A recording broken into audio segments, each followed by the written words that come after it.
You're right, everyone. Welcome back to the channel and welcome back to the Aberdeen save. We are just about to hit December. We're currently in the late November international break. Things have been going pretty well. It's hard to kind of quantify. So, I mean, I'll just show you. So first off, sorry if I'm like talking weird. I've split my lip. So like I can't open my mouth properly. Also, I've just had my COVID booster. So I'm a little bit groggy. Apologies if I just kind of waffle on, well, more than I normally do anyway.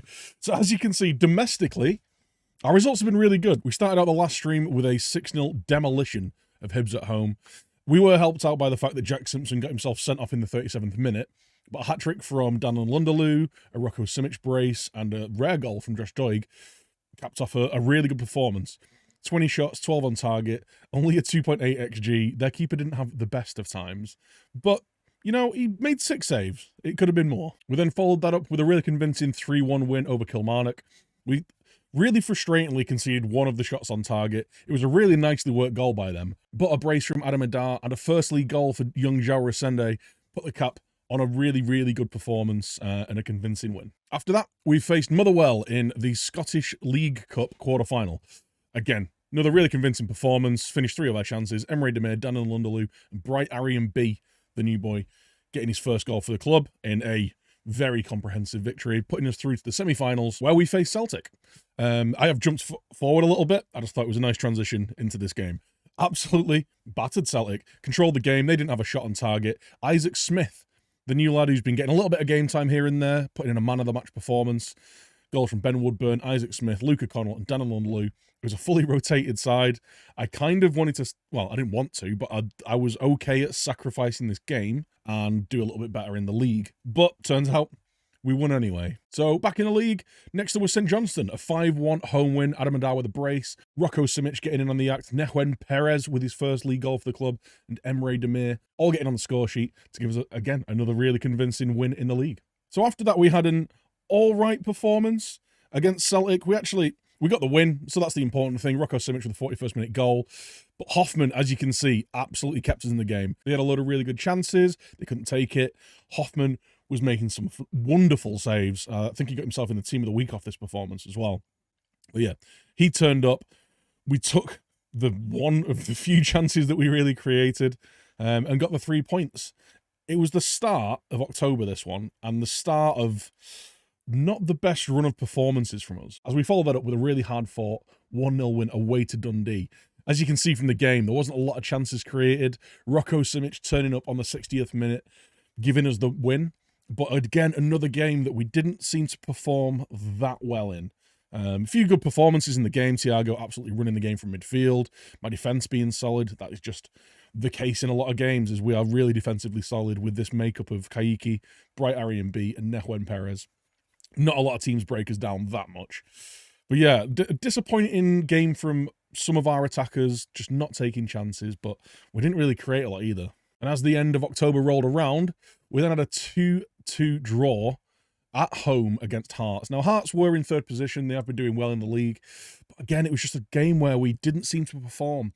Really struggled to create anything, even though, again, we had some good midfield performances where they were playing players through. Hoffman had a bit of a mare. I think 2 of the first 3 shots went in, and he made some saves after to kind of make up for it a little bit. But yeah, a poor performance, one that I wanted to win. I want to win pretty much every domestic game. So yeah, that one sucked, and it just carried on our poor performances in October. But we bounced back domestically with a really convincing 3-0 win against St Mirren. Now, these are one of the poorest sides in the league, so let's not take too much from that. But we created some decent chances, got some shots on target. Ethan Hamilton, João Resende, and Adam Adar all getting on the score sheet. Decent performance from Hoffman as well. He didn't have to do much, but the things he had to save were really tough chances. So he pulled himself a 7.8 performance out of that. Joshy D getting the 9.0 rating. And Idar back on the score sheet after a little time out injured. And finally, just before that international break, we beat Hamilton, the newly promoted Hamilton, 2-0 at home. A game that we really controlled, and basically they had nothing of the game. They had 5 shots, 1 on target. All my players played very well. We just struggled to create really good opportunities to score. They defended very well, to be fair. But we did create a 2.52 XG.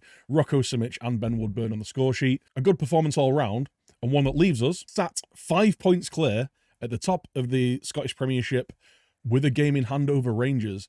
So things are going really well for us. We've scored a ton of goals. We've got Rocco Simic and Adamidar leading the way in the goal scorers. Rocco Simic, Ethan Laird, right up there in the top 3 average performers. Ethan Laird's been doing bits. Joshy D's been doing bits. Laird's been getting a lot of game time because Calvin Ramsey got injured, but he's been doing really, really well. As you can see, 14 games and 10 assists. So much goes through that right wing-back spot for us.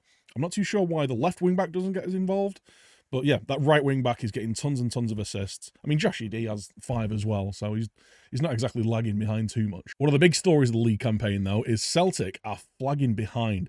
We are 11 points clear of them with plus 17 goal difference on them. And it all started when we beat them 1-0. They followed that up with a 1-0 loss, then another 1-0 loss, then a 2-1 loss, then a 0-0 draw against Dundee. They then lost to us 4-0 to our B team, our reserve team, our rotation team in the Scottish League Cup semi-final.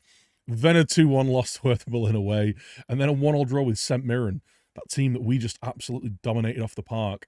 So they have been having a really, really rough time of it. But as such, it is almost starting to look like a 2-horse race already, with others and Rangers going out for the title. So hopefully we can stay on top. Like I say, we've got potentially an 8-point lead over them, which is, I mean, it's only after 12 games, so there's always plenty of time for them to catch up. But it's only after 12 games. We've already built this kind of gap between us. Hopefully we can keep it going. So domestic football is one thing. European football has been a whole different thing. Obviously, we crashed out of the Champions League with a 3-1 home loss to Lyon, which really hurt. But we opened up our Europa League campaign with a really convincing win. 3-1 at home against Sassuolo. Rocco Simic with a first hat-trick for the club. Played out of this world. A game that we controlled. Hoffman looked like he'd shaked those European jitters, put in a solid performance, but good performance all round and a really good way to start the group campaign. After that, though, our second game, the dreaded October form continued. We went to Zenit and we were awful. They completely dominated the first half of the game. We barely had a kick. We came out the second half and had a little bit to do, but they were already 1-0 up. We gave away a penalty in the 73rd minute. Ethan Laird had one of the worst performances I've ever seen from a player. No one really turned up. Nobody performed. And yeah, it wasn't an easy watch. Even usually when we lose a game, we're still in it, or we feel a bit aggrieved at the end of it. This one, comfortably the second best team. Speaking of games that make you feel aggrieved, the PSV game was up next. Again, at home. Again, 3 goals conceded. Their first 3 shots on target all went in. Hoffman managed to pull it around a little bit and make some saves in the second half to rescue his performance on the day. But yeah, like it was a fairly even game in terms of what was created and the chances that we got. But as you can see, Hradecki were just playing out of his skin. They took their chances. We couldn't take ours. And that left us actually dead last in our group. But we rescued our chances of getting out of that group with a 2-1 away win against PSV. A game that we had more of the better chances for. They got a penalty, which does kind of bloat their XG a little bit. But we created a load of really good chances, some good performances, Ross McCrory and Adam Adar getting on the score sheet, and that gives us a chance of getting out of the group stage. As in Group F, we sit 3rd on 6 points. We've got Sassuolo and Zenit to play.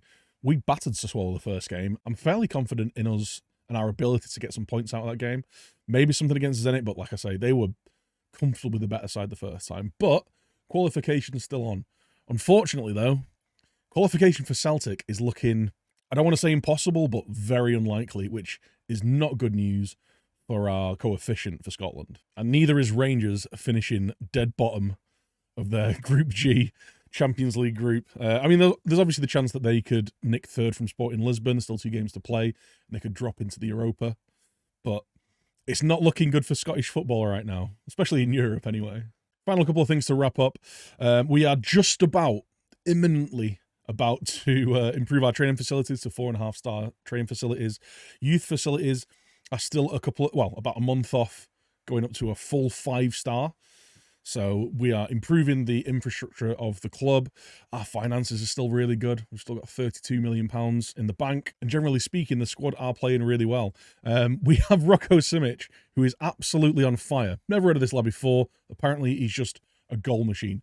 16 goals from 9. We've got Adam Idar with 13 goals in 13 from 9 XG. And we've got Emre Demir, who's went through a little rough patch of form and he's struggled the last 5 games. So we're going to have a word with him, see if we can sort him out. But he's got 6 from 4 XG, 6 from 5 from Dan Lundalu, Jarasende. A little bit underperforming, but he is young and hopefully we can turn that round later in the season. But he's chipped in with 4 goals as well, a couple from Joshy D. But we are overperforming our XG. And I'm a little concerned that the XG is going to even out and all of my strikers are going to stop scoring. So hopefully that doesn't happen and we can keep our good form going. One thing that may affect our goal scoring, actually, Adam Adar, his loan contract, is up on the 11th of February because I couldn't, for some reason, do a loan extension to the end of the season. But anyway, he's now valued at 31 to 38 million, and I can't get Norwich to accept a loan extension to the end of the season. They want to give him a chance in the first team, which is fair. The guy has scored a lot of goals, 13 in 13 this year. He's got 24 in 39 in the league in all comps for us over the last 18 months. Very, very good player, but we are going to have to look at bringing someone in to replace him and maybe be the long-term solution, because at this price, I mean, I couldn't afford him if I wanted to, and if I had that much money, I don't think I'd want to spend £35 million on Adam Adar, no matter how good he's been for us over the past 18 months. So there we have it. Approaching the Christmas break, things are going really well in the league. Hopefully we can wrestle some consistency in Europe and get into that knockout stage. That'd be really good, not just for our finances, but for that coefficient for Scottish football. I need to keep growing that so we can give ourselves a good chance of getting in the Champions League every year and hopefully getting more teams in the Champions League every year. Don't forget, if you want to see this take place live in front of your very eyes, I'm live pretty much daily from 2 PM over on twitch.tv/VikingDan playing this save. There's a chance that I won't be live later today if my reaction to the COVID booster messes me up a little bit, but hopefully I'll see you there. But thanks for tuning in, guys. As always, if you enjoyed the video, please do leave a thumbs up. If you're new around the place, hit subscribe. But that's it from me for now. I'll see you next time.